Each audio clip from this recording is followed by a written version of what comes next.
King Solomon and his 1,000 women. The hidden secret no one ever told. King Solomon's court wasn't just a center of power. It was a stage of luxury and intrigue, dominated by the enigmatic presence of his 1,000 women, 700 royal wives, and 300 concubines. How could a single man manage such a harem?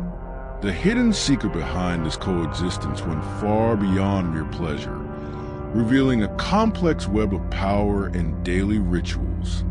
Each dawn brought the possibility that one of these women might be chosen for the night with the king, and the preparation was a meticulous ritual.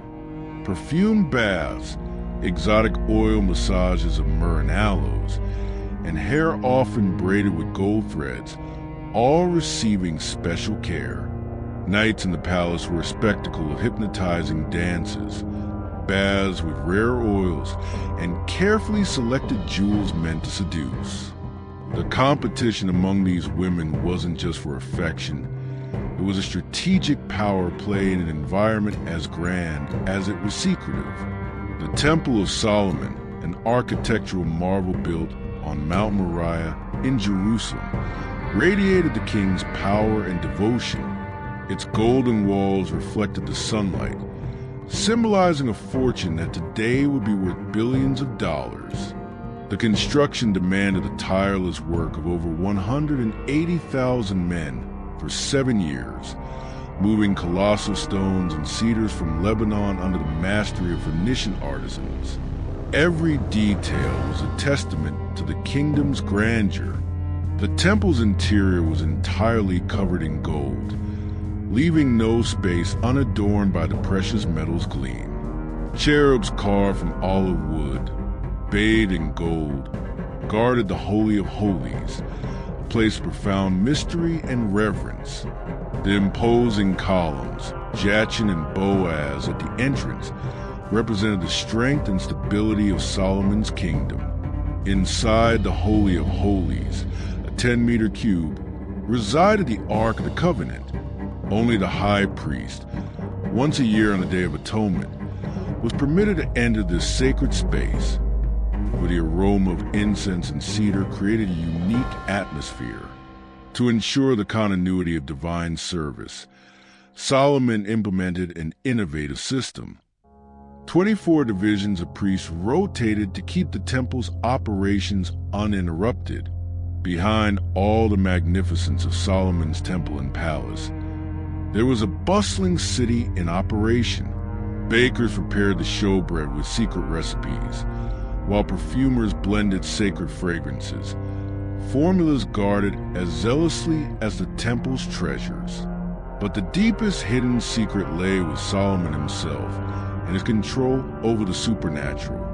Legends say he possessed a magic ring, inscribed with God's sacred name, which granted him dominion over spirits, demons, and even the elements of nature. This ring was not only crucial for the temple's construction, with its stones and beams supposedly moved by supernatural forces, but also gave Solomon an aura of divinity, making him capable of extraordinary feats. However, Solomon's harem was more than just a place of pleasure. It was a nerve center of political power, where alliances with distant kingdoms were forged through strategic marriages with his 1,000 women. Wives of royal lineage held superior status, with their own palaces and entourages of servants, musicians, and dancers. The pharaoh's daughter, for instance, lived in chambers adorned with Egyptian hieroglyphs. Each cultural group within the harem brought its own traditions, creating an unprecedented multicultural environment in the ancient world, with Moabite princesses introducing exotic perfumes and Sidonian women mastering the art of weaving royal purple fabrics. The hierarchy was clear. Royal wives occupied the luxurious upper floors, overlooking fragrant gardens, while concubines lived in equally sumptuous but smaller areas on the lower floors. Each woman possessed a royal seal that allowed her to conduct business and maintain correspondence with her homeland. The administration of this complex universe required a vast team of stewards, guards, cooks, doctors, and special messengers who ensured communication and minimized intrigues. The preparation of a woman for a night with a king was a meticulous beauty and purification ritual that began at dawn. The chosen one bathed in 7 special pools, each with aromatic oils like myrrh, aloes, and cassia, under the care of her 7 personal servants. Her hair was washed with perfumed oils and combed with ivory combs, while her skin was treated with a secret mixture of honey and goat's milk. Her nails were painted with henna, forming symbolic designs. The garments, made of fine fabrics and rare colors, and the jewels, carefully selected to seduce, completed the transformation. The royal chamber was prepared with golden incense burners, spreading fragrances, flower petals on silk sheets, and seductive oil lamp lighting. Musicians specializing in love songs created the perfect atmosphere. Before meeting the king, the woman was instructed in the art of love by experienced elders who shared secrets passed down through generations, ensuring every gesture and word was rehearsed for an unforgettable experience. Yet, even with all the power and wisdom granted by God, Solomon intuitively knew that his dominion over the supernatural wouldn't last forever.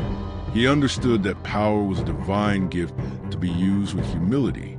The deeper hidden secret of his downfall, one many don't tell, lies precisely in how he strayed. The wisdom that elevated him to the throne began to be overshadowed by the temptations of power and pleasure. His diplomatic alliances, which included accepting foreign deities from his 1,000 women, gradually transformed into adherence to pagan practices. The construction of altars to foreign gods around Jerusalem was irrefutable proof of his spiritual deviation, initially a political concession that became a devastating influence. The people of Israel, who once admired him, began to question his actions. Priests and prophets warned about idolatry, but their warnings fell on deaf ears. The king himself, in his relentless pursuit of more power, was seduced by the deities his 1,000 women worshipped, compromising his faith and paving the way for the kingdom's moral and spiritual decline. The magic ring and control over spirits, once tools of his greatness, began to take their toll. Material victories didn't fill the void in his heart, and the demons, once obedient, became more rebellious, challenging his authority. Solomon's mental and emotional health was also affected by the constant use of supernatural powers. He felt increasingly isolated, disconnected from his own people, and, even worse, from the divine source of his wisdom. The king, once an example of devotion, was now consumed by arrogance and an insatiable quest for absolute control. His governance, once just, became self-serving, alliances crumbled, and the tribes of Israel, once united, began to divide. The greatest tragedy, and part of the hidden secret of his story, was the impact on his own children. Despite his vast offspring with his 1,000 women, Solomon failed to provide a consistent and stable upbringing. His heirs grew up amidst intrigue and power struggles, never knowing true unity. Rehoboam, his successor, ascended the throne not with his father's wisdom, but with inexperience and an inability to handle the political complexities that followed. Solomon, a tragic figure, possessed all the power the world could offer, but he paid the price for straying from God's path. The kingdom of Israel, which he built with such effort, began its decline. The wisdom that elevated him to the top seemed distant and irrelevant. His reign, intended to be a beacon of divine wisdom, became a warning about the dangers of pride, the unbridled pursuit of control, and disconnection from true faith. The Ring of Solomon, once a symbol of his power over the supernatural, became a reminder of human arrogance and the limitations of those who seek to use spiritual powers for personal gain instead of honoring the Creator. If you're looking for more fascinating stories and hidden secrets like this, Subscribe to the channel and hit the notification bell so you don't miss any new videos. Leave your like and comment what surprised you most about King Solomon's life.